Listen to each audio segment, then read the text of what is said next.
Everything you can see behind me was once at the bottom of a tropical sea. Where am I? I'm not in the Mediterranean, I'm not in Mauritius, I'm here in Rutland. And the rock I'm standing on is over 170 million years old and was formed when the dinosaurs walked the earth. And today, we're standing on the floor of that ancient sea.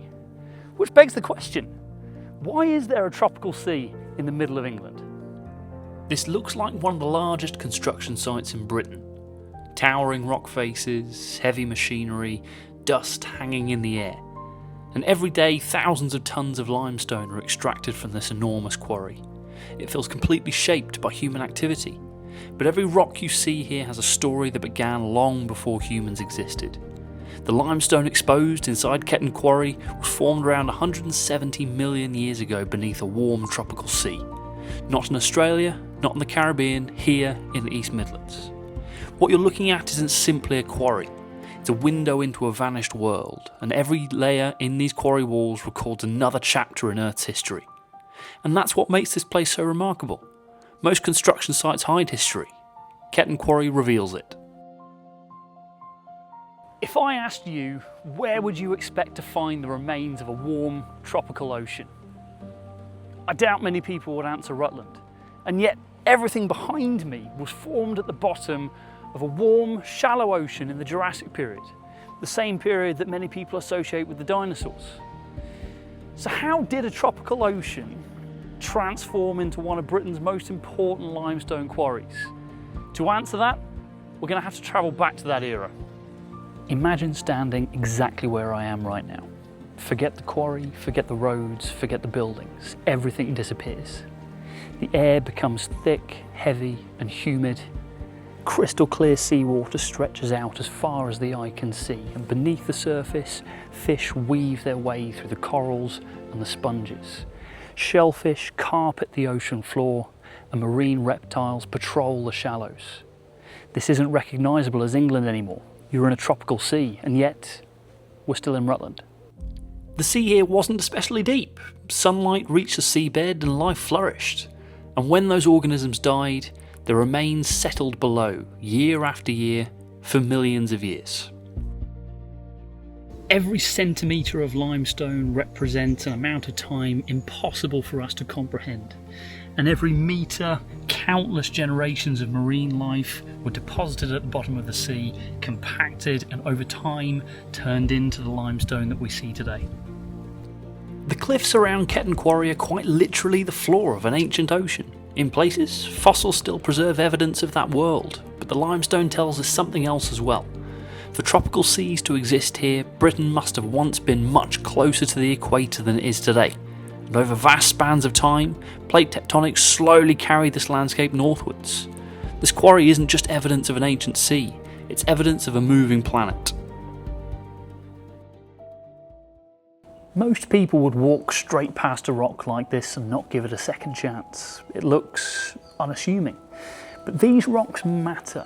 They're clues, they're evidence. They allow us to reconstruct a world that existed over 170 million years ago. This whole area was teeming with life, and somehow all of the evidence for that is locked inside these rocks. And to me, that's far more fascinating than the quarry itself. For millions of years, these rocks remained hidden beneath the landscape. Then humans discovered their value. Limestone is one of the most useful raw materials on Earth. It can be processed into cement, the material that helps to build the modern world. Look around at almost any town or city, roads, bridges, schools, hospitals, homes. The foundations of modern Britain often begin with rocks like these. And that's what makes places such as Ketton Quarry so important. But here's the thing. Limestone inside this quarry took 170 million years to form, and yet a modern excavator can load several tons into a truck in less than a minute. And that's what's so strange about geology. Nature works unimaginably slowly, and yet humans consume her resources unthinkably quickly. And standing here, you can see those two timescales colliding. A Jurassic seabed being transformed into the materials that help to build modern Britain. Ancient nature being repurposed in the modern world. Rock isn't just a rock, it's climate history, it's environmental history, it's economic history. And today it's helping to build modern Britain. And that's why quarries are so fascinating. It's one of the few times you get an opportunity to look into deep time and it's exposed in front of you. At first glance, a quarry doesn't seem like a place where wildlife would thrive, but nature has other ideas. The older parts of Ketton Quarry have developed into a species-rich limestone grassland, scrub and woodland habitats, and today the reserve is recognised as one of the most important wildlife sites in eastern Rutland. The strange thing is that the species which made Ketton Quarry special weren't the reason the quarry existed. They arrived afterwards. Marbled white butterflies, dinghy skippers, grizzled skippers, glowworms, adders, even nightingales and turtle doves have been recorded here. The question is why? And the answer lies beneath our feet. And these soils support specialised wildflowers, species such as yellowwort, bee orchids, carline thistles and crown vetch all thrive in this specific location. And it's these wildflowers that support the insects, and the insects support the reptiles and the birds. And all of a sudden, an entire ecosystem emerges simply from the geology. What began as an industrial landscape gradually became a wildlife refuge, a quarry that became an ark. Hidden within the reserve is one particularly unusual species, the yellow bird's nest plant, a strange plant that lives in the beech woodland, and remarkably, Ketton contains the only known colony in Leicestershire and Rutland. Most visitors walk straight past it without ever knowing it's there, and all of this exists because of the geology.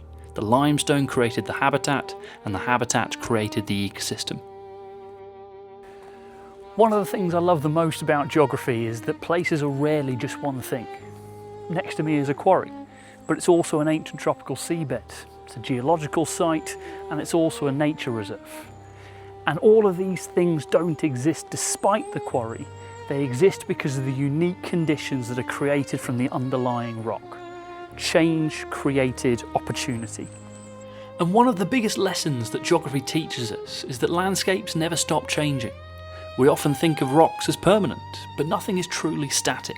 The tropical sea disappeared, the sediments became stone, stone became a quarry, and the quarry became a source of materials that helped to build modern Britain, and parts of it are now becoming a wildlife habitat. And even today, the landscape continues to evolve.